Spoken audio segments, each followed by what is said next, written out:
Bonsoir à toutes, bonsoir à tous. Merci d'avoir choisi Canal Algérie. Bonne année, nous vous souhaitons le meilleur pour 2019. Bonheur, santé, prospérité et réussite. En tout cas, toute l'équipe de Ciné Thématique est ravie d'entamer avec vous une nouvelle année qui sera pleine de belles surprises. Cette première émission de l'année, nous la voulons joyeuse, nous la voulons musicale à travers les belles notes et les belles mélodies venues de l'Ouest algérien, accompagnées par des voix marquantes comme celle de Khaled et Mami, dans une comédie musicale signée Mahmoud Zmouri qui nous montre que la musique n'adoucit pas seulement les mœurs, mais la musique arrive à unir les hommes malgré les différences de culture, de langue ou de race. Nabil Tribesh et son staff du Studio 7 vous souhaitent la bienvenue. Marhaba bikoum.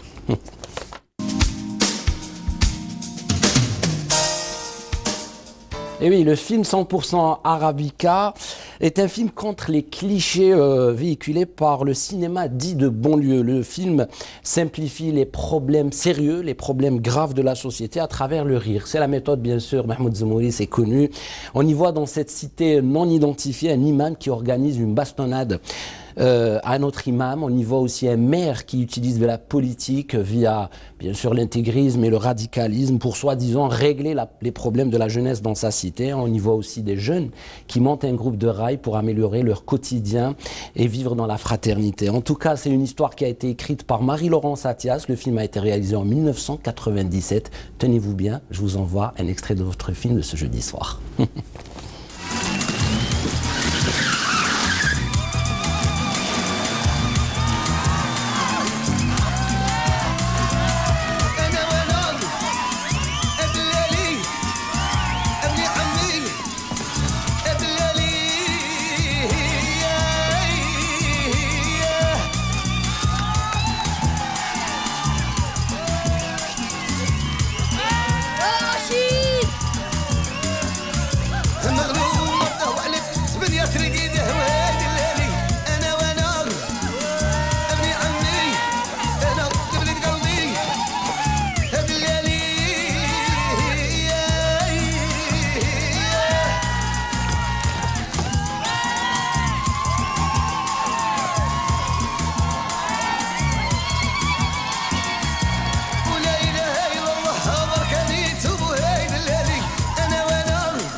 Toutes les musiques sont une création du diable. Ces cinq blaireaux, soi-disant musiciens, veulent vous sortir du droit chemin. Ne vous laissez pas entraîner.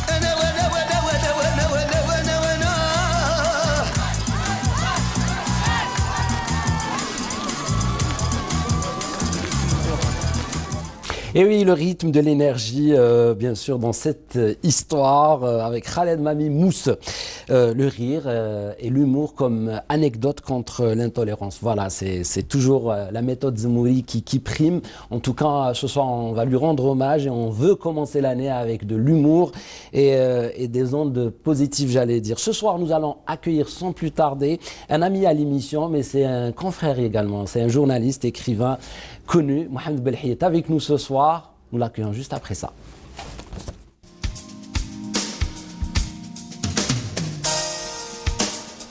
Bonsoir. Monsieur Mohamed Belhi, bonsoir, merci d'avoir accepté l'invitation. Bonne année, j'ai envie de danser.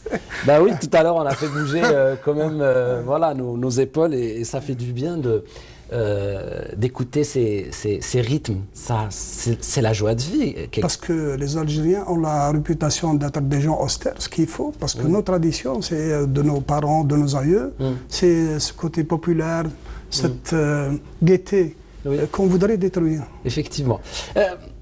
D'abord, je vous souhaite une bonne année avec tout ce qu'il y a de beau, voilà, que je souhaite vous arrivera cette année en tout cas.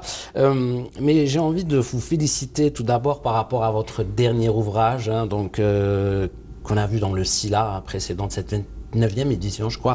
Alors, l'ouvrage s'intitule Dey Hussein, dernier souverain d'El Jazeera, hein, donc 1818-1830. C'est sorti chez la NEP. Hein, donc, oui. Est-ce que c'est le portrait de ce personnage clé, de ce personnage important qui nous aide à comprendre la fin de la période ottomane en Algérie, c'est ça? Exact, c'est un personnage clé. C'est le parcours du dernier souverain de l'Algérie, parce que même dire la régence d'Algérie, le terme est inapproprié. C'était l'Algérie, parce que c'était la formation de l'État algérien pendant la période ottomane. Et à travers cette période-là, on peut découvrir un peu comment fonctionnait la société algérienne. Il y avait bien des tavernes du côté de, actuellement, le bastion des 23. Il y avait une société cosmopolite. Alger était considéré à un moment donné comme le petit Istanbul et même comme New York. Contrairement à ce qu'on... Il y avait des cafés, des hammams et des tavernes, bien sûr gérées par des chrétiens. Donc c'était la ville cosmopolite. Et un pays qui n'est pas cosmopolite... il est inexistant, il ne signifie rien, il n'a pas de poids sur... Voilà, donc voilà, à peu près le... Effectivement. À l'instar de vos ouvrages, hein, Biskra, Miroir du désert, Les phares d'Algérie, Pyramide d'Algérie, Ibn Drazen, bien sûr, on en a parlé pleinement ici. Zahatcha, vous avez consacré l'essentiel de votre vie au patrimoine et à l'histoire de l'Algérie. Hein. Mais si on fouine bien hein, dans votre biographie, si on fait des recherches approfondies concernant Mohamed Belhi, vous êtes l'un des premiers, pour ne pas dire le premier journaliste ayant travaillé sur la musique raï, ayant étudié cette musique à l'époque, voilà, encore officiellement brimée, c'est-à-dire non reconnue, non voulue, illégitime, j'allais dire. Et vous avez travaillé sur cette musique. Vous aviez à l'époque comme une prémonition que cette musique-là allait devenir révolutionnaire et elle allait devenir un phénomène mondial. Comment est venue cette idée-là de s'intéresser à cette musique populaire qui allait casser la baraque, excusez-moi le terme ce soir? C'est le cas. Hein. Bon, bien sûr, il y a ma formation de sociologue qui me permet d'aller chercher un peu toutes ces pulsions qui traversent la société algérienne. Et puis, comme tout un chacun, c'est-à-dire comme beaucoup d'Algériens de ma génération, nous avions fait le service militaire, le service national. Donc c'était un microcosme qui nous permettait un peu de détecter toute cette société pluraliste de toutes les régions. Et c'est là où j'ai découvert que, surtout chez les Jounoud, bon, nous étions des officiers, des appelés. Vous étiez où déjà? À l'ouest? Moi, je suis un marin, mais un marin d'eau douce. C'est pas comme la marine d'aujourd'hui. Aujourd'hui, la marine, c'est une vraie marine. C'est-à-dire qu'il y a des moyens technologiques, il y a des sous-marins, il y a des vraies frégates. Une vraie marine. Mais de notre époque, c'était vraiment... Nous étions beaux. On allait frimer à la brasse par rapport aux gens qui venaient de Blida, les appelés qui venaient. Bon, mais c'était une génération, une époque, donc ça permettait, c'était une musique qui était écoutée beaucoup plus chez les jeunes, les soldats de toutes les régions. Donc c'était déjà un signal, comme quoi il y avait quelque chose, donc il y avait un phénomène. Et puis j'allais régulièrement à Oran, c'était parce que c'était une belle ville, Oran c'est une belle ville, et puis il y avait...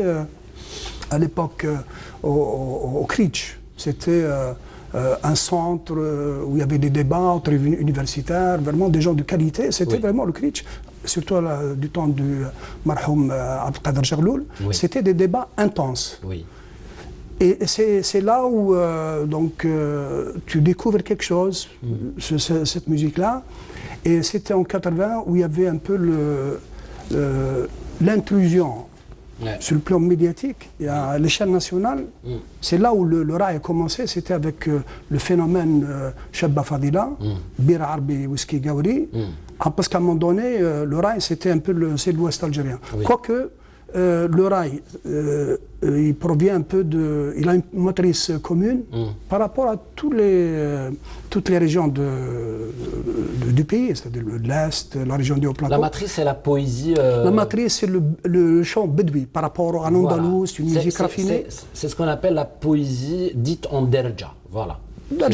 C'est un peu la musique qui a une origine nomade, rurale. Ensuite, elle a été améliorée par les cheikhs, Cheikh Hamada, Cheikh Khaldi. Ensuite, une autre génération avec le rail moderne et plus tard le rail de la stratosphère avec Mami et Khaled. Donc en 80, et puis ce qui est intéressant, c'est là vous me plongez dans le chaudron du début des années 80, c'était sur le plan géopolitique, il y avait, disons, ce qu'on appelait la Sahwa, avec l'impact, l'onde de choc de la révolution iranienne, c'est en 80. C'était un peu l'émergence de l'islam politique. Il y avait à côté, il y avait le rail comme émergence d'un phénomène de société important qui venait de la profondeur de la société algérienne. Et puis, bien sûr, il y avait le printemps berbère. Donc, il y avait ces trois projets de société et surtout l'islam politique par rapport au mouvement berbère et le rail se rejoignaient parce que c'était des sensibilités différentes, mais se rejoignaient, combattues par l'islam politique. D'ailleurs, on le voit quand on voit le film de Zemmouri, surtout la fin. Bon, Zemmouri, c'est l'humour au premier degré, c'est l'humour populaire. Ça n'a rien à voir avec Chahine ou bien Bablouad City Alouache. Mais c'est l'humour populaire au premier degré. Et la fin du film, elle est d'actualité, que ce soit en Algérie, en Tunisie, actuellement au Maroc, et en France, un peu en Égypte, elle est d'actualité. Elle pose le problème, c'est le rôle de l'art dans un pays d'islam, dans un pays où aujourd'hui l'islamisme fait fureur dans certains pays. Et la fin, par exemple, du film, la bastonnade, les intégristes qui voulaient empêcher le spectacle, le concert, c'était donc, il représentait le courant pour lequel la musique détruit les mœurs. C'est-à-dire c'est un péché, alors que les autres disent que la musique adoucit les mœurs. Donc il y a une confrontation de deux projets de société complètement. Ça s'est terminé par le sang en Algérie, puisqu'il y a eu l'assassinat de Cheb Hasni, de Rachid Baba Ahmed, et puis Cheb Aziz, Aloula. Aloula avait une très grande proximité avec le rail. Et il ne faut pas oublier que Cheb Fadila faisait partie de la troupe théâtrale de Aloula. Carrément. Voilà, carrément. Et pour revenir à Cheb Fadila, c'est un peu notre Janis Joplin, dans certains aspects. C'est un peu le... Finalement, quand je disais tout à l'heure que la musique, l'art, vous venez de dire, l'art en général, est un antidote pour casser ces personnes qui aiment la séparation, qui veulent faire la distinction, le racisme, l'apartheid. Parce qu'aujourd'hui, on porte aussi ce débat en France et Mahmoud l'a vraiment voulu comme ça, parce que dans une cité non identifiée, on voit que la ghettoisation des jeunes maghrébins, aller les confiner dans ces cités et les faire vivre à l'écart de la société qui se développe, qui marche, qui offre de l'emploi, qui offre des débouchés, qui donne des solutions, qui donne de l'avenir. Mais en même temps, cette musique a permis aussi à se faire connaître, à se faire entendre. Écoutez-nous, nous pouvons conjuguer cette musique avec de la pop musique, avec du rock.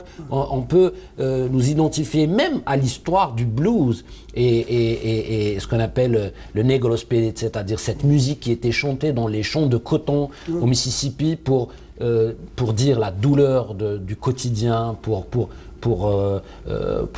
voilà, dire comment on souffre, comment on nous dénigre. Est-ce que c'est le même processus selon vous? La question que je veux poser, est-ce que vous pensez que l'avènement du rail en tant que musique, en tant que genre musical, est une séquence importante dans l'histoire de l'Algérie contemporaine? Mais il est clair. Le genre musical rail était marginalisé, censuré dans les médias officiels, la télé et la radio. Pourquoi? Parce qu'à un moment donné, il y avait un peu le culturellement correct. C'était l'andalou et le chabi. Malouf aussi. Le malouf. Ça ne veut pas dire que ces genres-là n'ont aucune audience. Bien au contraire, ils font partie de la musique algérienne. Mais le rail, parce que le rail, c'était un peu la musique underground, ça venait des profondeurs. Quelque part, on n'admettait pas qu'on parle de cette réalité-là sur le plan sociologique. Et là, je voudrais rendre hommage à Baggar Hadda, qui est décédée. Baggar Hadda, c'est un peu le chant, elle est très connue à l'Est algérien. Elle est décédée en 2000 à Annaba, dans la mendicité. Et dans l'anonymat total. C'était, bon, il y a le théâtre régional de Annaba, ils lui ont rendu hommage grâce à Sonia. Mais c'est terrible, c'est-à-dire comment comme Baggar Hadda, qui représentait tout un patrimoine rural, authentique, national, qui avait chanté même le soldat Yakhouya, le Jundi Yakhouya, c'était un peu par rapport au maquisard. Et on l'a oublié. Oui. Ça qui est terrible. Il faut rendre aussi hommage à Belkacem Boutelja, un des précurseurs du rail, qui est mort aussi pratiquement atteint de cancer dans le dénuement en 2006. Oui, avant d'arriver justement à l'Algérie nouvelle, à l'Algérie après l'indépendance, à cette Algérie libre.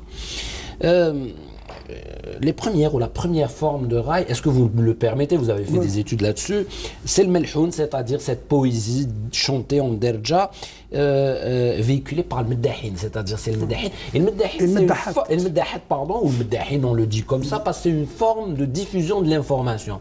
C'est ça, ça peut servir à ça. Alors, je voulais juste, Monsieur Belhi, comprendre, est-ce que la musique rail, justement, à l'ouest algérien avait existé pendant la colonisation et est-ce qu'elle a servi pour maintenir notre identité? Parce qu'on sait tous qu'au niveau de la colonisation, c'est vrai qu'il y a des militaires, mais il y a eu une déconstruction culturelle, c'est-à-dire qu'on voulait nous enlever les identifiants culturels. Est-ce que la musique rail était parmi ces expressions artistiques qui permettaient la consolidation du tissu culturel algérien identitaire? À l'origine, parce qu'il n'y a pas que le rail, il faut toujours ne pas perdre de vue qu'il y avait l'Est en Algérie, il y avait le Baramor, Khlifi, Baggar. Donc c'était un peu la matrice commune, c'était le Jarmouni, c'était et le Sarawi, par exemple, à Sétif. C'était la musique bédouine et confinée dans les maisons closes. Ça, je parle avant 62, même après 62. Oui. Et dans les cafés-concerts à l'époque, c'était quelque part, c'était les bars, les maisons closes, qui ont, et même dans les Ouadat, qui ont préservé ces identifiants culturels. Oui. Et on a l'Algérie post-indépendante a continué dans cette percée-là, puisque il y avait les cheikhs, les cheikhates, et par exemple, pour revenir à l'ouest algérien, il y avait les ténors, c'était Cheikh Hamad Al-Khaldi, c'était un peu vous savez, le rail, pour revenir pour parler de l'ouest algérien, c'est comme une fusée à 3 étages. Le premier étage, c'est un peu le rail nomade bédouin, ensuite modernisé par Cheikh Khaldi et Hamada. Oui. Et ensuite, il y a eu le deuxième étage avec Fadila, Sheba Fadila, c'était un peu l'ancrage national. Et le troisième étage, c'était un peu avec Didi et Sting. Oui, deux genres, Monsieur Belhi, si on les distingue très très bien. Il y a une forme d'expression qui célèbre l'amour, qui célèbre la religion aussi. Bien sûr. Qui célèbre ça va de pair, la sagesse aussi. Ça va de pair, tu vois. Dans le mariage, dans les circoncisions, dans les fêtes religieuses, dans les rencontres familiales, et c'était accepté. Mais à un moment donné, ça a switché et on devient dans ce qu'on appelle dans la complainte populaire, c'est-à-dire je parle de mon sort, de mon mauvais sort, et je crie ma douleur. Et c'est là où tout change, parce que là, on parle de sexualité, on parle de femmes, on parle d'ivresse, on parle de débauche parfois, on parle de mauvaise fréquentation. Et c'est ce qui a changé, je pense, le rail en deux. C'est-à-dire que non seulement ça l'a sorti des foyers, mais en même temps, ça a permis à la jeunesse de s'inscrire dans cette musique à un moment donné où c'était muselé. Alors, où l'expression de la jeunesse était muselée. L'expression d'une partie de la société, parce qu'on refusait d'admettre ces pulsions de la société. C'est-à-dire un discours officiel, y compris même pour la langue arabe, pour le berbère, on refusait ce qu'il y avait, les segments, les différences de la société algérienne. Pour l'Ouest, pourquoi l'Ouest par rapport à l'Est, même s'il y a une motrice commune, pour l'Ouest algérien, Oran, ça fonctionne un peu comme la Louisiane, parce qu'il ne faut pas oublier qu'avant le 62, Oran, la population aranaise était à 80% européenne. Oui. Et puis, un autre facteur important sur le plan de l'agriculture, c'est le pays du vignoble.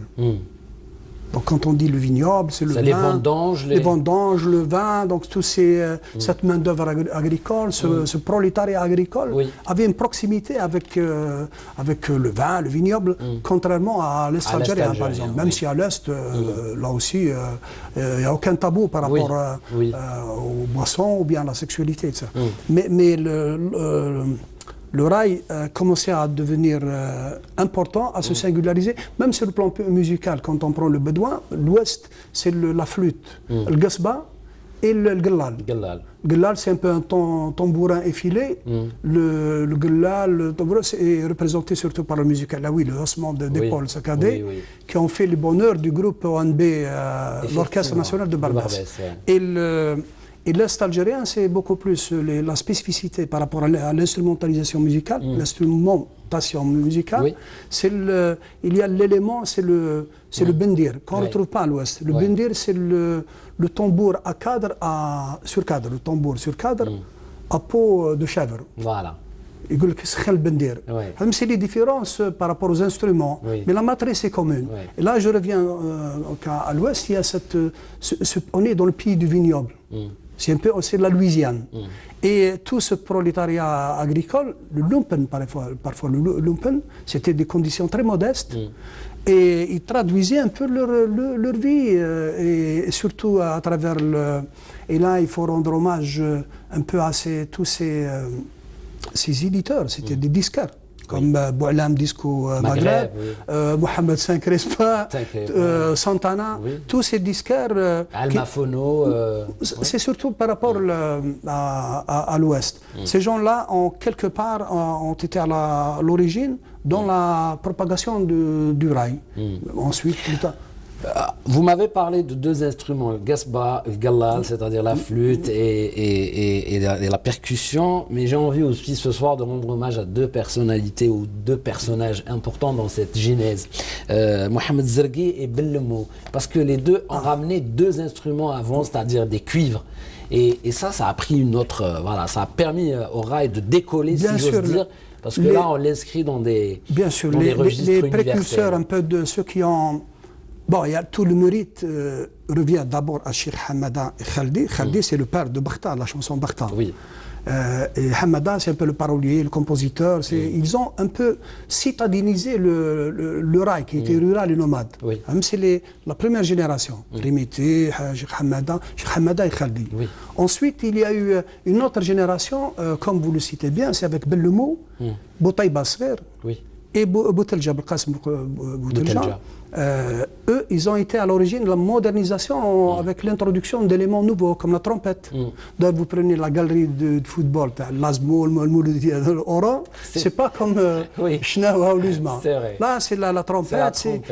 Pour revenir un peu, c'est un peu... Et même dans les fêtes de mariage, on voit... L'influence espagnole, parce qu'il ne faut pas oublier que la région de l'Ouest, c'était aussi dominante espagnole, pied noir. Et ça a des répercussions sur la musique. C'est pour ça un peu c'est notre Louisiane, même Oran, on a l'impression. Puis il ne faut pas oublier que durant la période ottomane, Oran a été pratiquement un fief espagnol pendant 2 siècles. Il ne faut jamais l'oublier. Donc ça a des répercussions sur le... Et puis là, ensuite, il y a eu la troisième génération, des gens qui ont apporté parce qu'à un moment donné, il y avait un certain amateurisme. Bon, Khaled, Mami, l'accordéon, c'était des vrais musiciens. Et on avait des chanteurs de rail. C'était beaucoup plus de l'amateurisme, puisqu'on se servait beaucoup plus du synthétiseur. Parce qu'à l'époque, il n'y avait pas de synthé. À l'époque, il n'y avait pas, on ne pouvait pas acheter des guitares, il y avait une pénurie d'instruments de musique, donc on ne pouvait pas constituer des... Puis il n'y avait pas de centre de formation. Ce qui fait qu'à un moment donné, le synthétiseur a failli tuer le rail. Le rail a commencé à se professionnaliser, à fonctionner selon des normes internationales, dès lors qu'il a commencé à avoir un ancrage international, surtout avec Didi, et à partir de 85. Et là, il faut aussi rendre hommage, puisqu'il a été à l'origine aussi, il a été pour beaucoup comme élément moteur, c'est le colonel Seloussi, quand il était à Ariel Fatih. Bien sûr, voilà.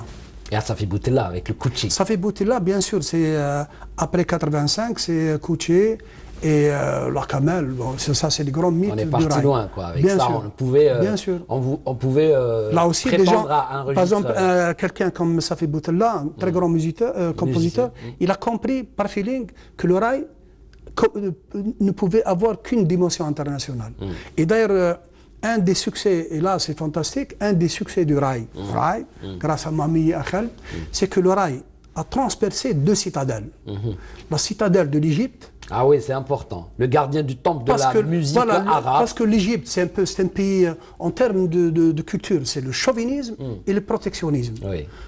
Et Didi a fait des ravages, si bien qu'à un moment donné, dans le journal Ahram, il y avait une caricature qui représentait un peu le Parlement égyptien, où le président du Parlement disait « Eh, Didi, c'est quoi ce Didi ?» Donc le fait que le rail ait transpercé la citadelle égyptienne, parce qu'à un moment donné, c'était un peu le centre du monde arabe pour la musique, il fallait chanter Masri. Et puis l'autre citadelle qui a été transpercée, c'est TF1, la chaîne télé TF1. Parce que à l'époque, c'était impossible d'avoir des chants en arabe. C'est-à-dire, le rail a transgressé ce lobby politico-médiatique voilà, français. politico-médiatique. Mais en même temps, il s'est développé aussi grâce à toutes ces machines en France et aux États-Unis. Grâce aussi à vous, parce que vous avez,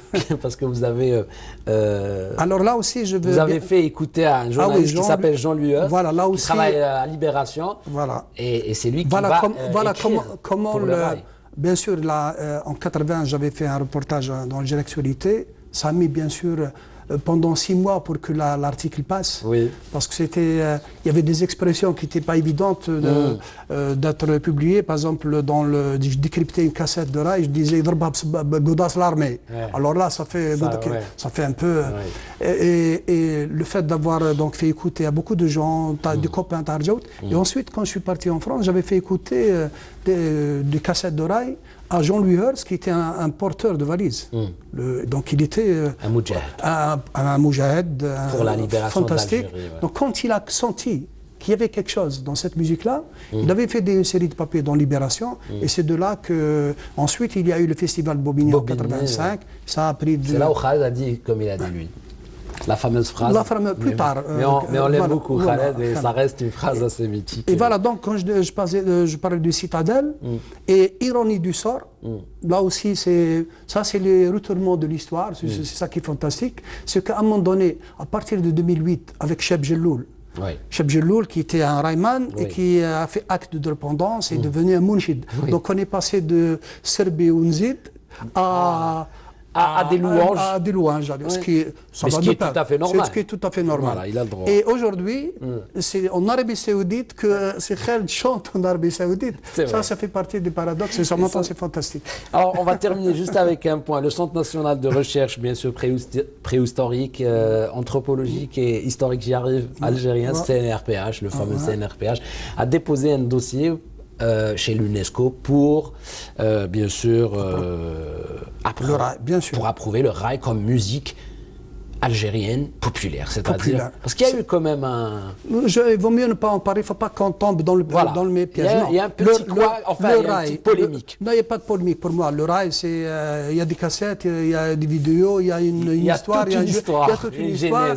Et même sur le plan culturel, tout l'oriental marocain, Oujda, Berkane, était beaucoup plus sur le plan culturel, était influencé par Oran. Les gens de Oujda allaient à Oran et pas à Fès. Même en termes de proximité géographique, et même sur le plan des populations. Mais le rail, il est algérien, et il est évident que le rail fait partie du patrimoine immatériel. Il faut l'inscrire dans le registre des musiques protégées par l'UNESCO. C'est clair et net. Et c'est répondu, c'est Mohamed Ben Maintenant, mais pourquoi? Parce qu'on a laissé, parce que là aussi, quand nous ne défendons pas notre patrimoine, il est pris par les autres. Le cas de Saint-Augustin, y compris les peintures rupestres, et bien sûr avec le rail. Voilà. Parce que là aussi, avec la bigoterie même de certains, même au sein même de l'État, c'est que quand on refuse à ce qu'il y ait un festival de rail à Oran, c'est-à-dire notre Louisiane à nous, c'est-à-dire la capitale du rail, le terreau du rail, on veut le confiner à Sidi Bel Abbas, et même on a voulu changer l'appellation. Ça devient la musique oranaise. Et il est évident qu'on ouvre des portes à d'autres pour s'en emparer. Mais vous parlez de Sidi Bel Abbas, moi j'ai envie de rendre hommage aussi à Raina Rai. Alors Raina Rai, ce qui est intéressant, c'est que ce qui est intéressant, tout ce qu'à un moment donné, les chanteurs de Rai, c'était en duo ou bien en solo. En solo, donc c'est Khaled, c'est Mami, c'est Hasni, Nasro, Cheb Bilal plus tard. Et en duo, c'est par exemple mixte, Fadila et son mari. Non, Fadila et son mari. Non, Zahwania, par exemple. Sahraoui, Fadila, Zahwania, Khaled, Abdou, Cheb Abdou. Même ce qui est intéressant à un moment donné, la société. Et Anwar. Anwar, c'est un autre. Anwar, il a été le pauvre, il a été effacé par Cheb Hasni. Parce que Anwar, c'est un peu le rossignol, la musique soft. Alors, pour revenir un peu à ce que vous disiez, c'est que pour Raina Rai. Raina Rai, leur succès, c'est la première fois qu'il y a une formation, un groupe de Rai. Donc c'était une innovation. Oui. Le groupe Raina Rai, c'était un groupe, c'était devenu un groupe mythique. Et évidemment, leur succès, c'est Zina Serbi Sretek, lequel succès est une reprise d'une chanson de Boutaï Basrer. C'est ça. C'est le même titre. C'est la même chanson. Oh non, c'est la même chanson. Parce que là aussi, c'est des générations. Il y a, comme c'est le patrimoine, et un patrimoine commun, les gens puisent dans ce patrimoine. Et des fois, il y a des attaques, des procès par le vous m'avez plagié. C'est tout un monde, des fois, avec... en tout cas, Monsieur Belhi, merci pour les explications que vous venez de nous dire, parce que franchement, avec vous, on apprend beaucoup de choses, et je pense que cette musique a besoin encore de recherche et de personnes qui écrivent sur cette grande musique algérienne. En tout cas, merci beaucoup d'avoir accepté l'invitation de Là, vous m'avez plongé dans une époque. Ah bah oui, écoutez. Voilà, c'est extraordinaire, c'est l'Algérie, c'est ça la joie. Oui. Et c'est pour ça qu'on a voulu démarrer l'année avec Khaled et Mami, avec la musique, mais en même temps, c'est un hommage à Zmouri, mais c'est un hommage aussi à tous nos artistes qui ont disparu, pour que l'Algérie aujourd'hui soit debout. Et surtout à Cheb Hasni, qui était une icône de la jeunesse maghrébine. Il ne faut jamais l'oublier. Effectivement. Hasni, l'espoir. Et il y a toujours de l'espoir. Merci beaucoup, Monsieur Belhi. Merci à Nabil et au staff du Studio 7 de nous avoir soutenus ce jeudi. Bonne année encore une fois. J'espère que cette année, ça sera une année de bonheur, de réussite et de joie pour l'Algérie, pour vos proches, pour celles et ceux que vous aimez. Au revoir. Merci, à la semaine prochaine. Ciao. Merci beaucoup. Avant, on n'a pas dit...